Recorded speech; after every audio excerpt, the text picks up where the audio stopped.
Hello everybody, welcome to the channel. I am Scousey. This is my new channel, Scousey the Drone Noob.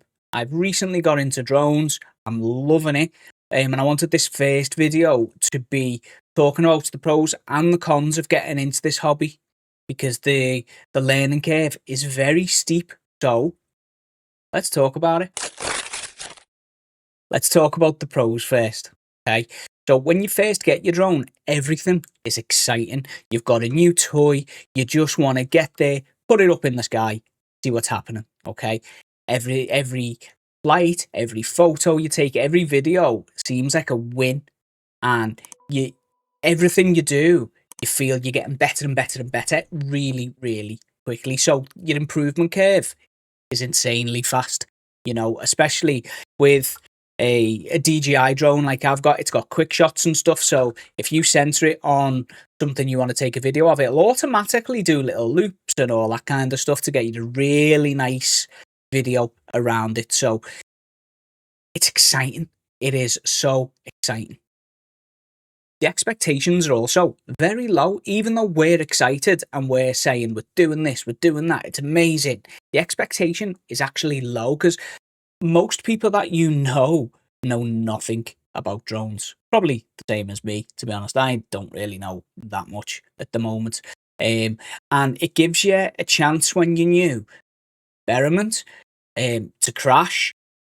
We'll talk about that in a minute. And not have any stress. You can just enjoy the hobby. Just enjoy it. It also, and especially for me, I wanted a hobby that would get me out more. Get me out, getting some fresh air, getting some sunshine when the British weather lets me, because I don't get out that much these days, so I need to, and it's really good for that, and it's already got me out. The drone I picked up, by the way, is a DJI Mini 4 Pro, and I got the, what's this called? The RC2 controller, so it's actually got the screen on it. I thought that'd be a bit easier than having to faff around and get my phone out and connect it and stuff. It just seemed to make more sense to me to do it that way. And I also got the Fly Longer pack. So with the Fly Longer pack, you get 3 batteries and they come in this handy charger, so you can charge all of your batteries at the same time. And what I've noticed as well, it seems to charge the battery with the most charge first. You've always, well, not always, usually you've got one charger that's full, ready to go. I would definitely recommend making sure you have more than one battery, because they don't last that long. I think you get about 24 minutes with this drone I've got on a battery charge. So, you need more than one battery. And now for the cons.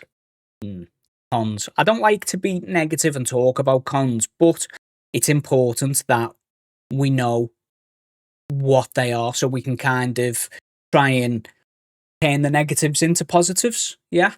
So the biggest one for me was information overload. When you first decide you want to get a drone, there is so much information to take in. You'll have in the back of your mind, what drone do I want? What are the rules? Will I need accessories? Where can I fly? Is there no fly zone around here? What if I lose it? What if I crash? All these things will just go round and round in your mind. It's tricky to get them all in line. So if you're aware of what they are, then tackle them. Turn the negatives into a positive. Costs can add up. That is another thing that we need to take into account. So I got my drone. I got the, the Fly Longer kit that I mentioned. But then as soon as it arrived, I was like, oh, I don't really like this bag. So I want to get myself a new bag. Do I need filters for the camera to help me get better shots when I'm up in the sky? Do I need a kind of, you can get like a sun visor for the controller to take the glare off the sun? All these kind of things. Do I need insurance, repairs? What if it breaks? Those kind of things. I think when it comes to the accessories, take your time with it. There's no need to get the accessories immediately. As of yet, I've not bought any accessories. The only extra thing I've bought so far is the DJI, what's it called? It's called like some kind of care plan. I can't remember exactly what it's called right now. But I think that was £75 here in the UK, and that is for a year, and that covers me in case the drone breaks or if I break it, seems like it's worth every penny, to be honest, and it helps take a lot of the anxiety away. And speaking of anxiety, anxiety is a big one because, you know, drones are not cheap, regardless of what type of drone you get. They're not cheap, really, especially if it's a hobbyist drone for you to fly around and take photographs and stuff. And, you know, when you send that up into the sky for the first time, you're instantly thinking, what if it doesn't come back? So you've just got to really be brave and just be like, see ya.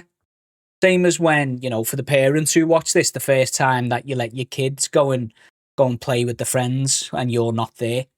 Terrifying, but you've just got to do it. It's just, you've got to get over that anxiety. I think the furthest I've sent mine so far is about 500 meters away. It was still within visual line of sight. I could still see it, but I know there are people who fly them much, much further. I think this drone is actually capable of going 4 or 5 miles away from the controller. You know, I've seen videos of people on top of hills and mountains just sending them in a straight line for miles and miles and miles, and they always come back. They do get back, especially a drone like this, because you've got the return to home feature, which even if you're out flying your drone and it loses connection, it's just going to come home, you know. You've got to take risks. You've got to. Otherwise, you'll never get better. You'll never get the shots that you want. Now, we touched on what happens if you crash your drone, if you bump your drone into stuff, that kind of thing. Now, a lot of drones these days have obstacle avoidance. So that will protect you a lot. I would always recommend, if there is a care plan out there, get it, just so you've got, you know, you've got it in case something does happen. Because sometimes you might be out filming a video and then you might fly into a tree. The obstacle avoidance isn't great at picking up small branches of trees. This was 100% my fault. It was on me. Totally my fault. It was doing a shot where it flies round a thing in a circle, and I got distracted. I started talking to the family, took my eye off it for a second. Well, it hit the tree and it fell hard. But then, because I've got that care plan with DJI, it's not costing me much to get a replacement drone. If I still breaks my heart to look at it. If I had, if I didn't have that plan, I would have been absolutely devastated. But that's given me reassurance that I do. Although I can't fly it right now, I am still able to fly a drone. Okay, so that's just a quick couple of pros and cons. Hope you've enjoyed this video. Please consider subscribing. The channel's brand new. I will have more content coming once I get my new drone, once this is replaced. Some cinematic stuff, some informational stuff around Liverpool, where I'm from. That's the plan, to fly around Liverpool. We've got football stadiums, we've got cathedrals, we've got the waterfront. Lots of really, really pretty stuff. So leave a comment, leave a like, really help me get this channel off to a good start. And I love you forever. Until the next time, guys, thank you, and I'll see you later. Bye.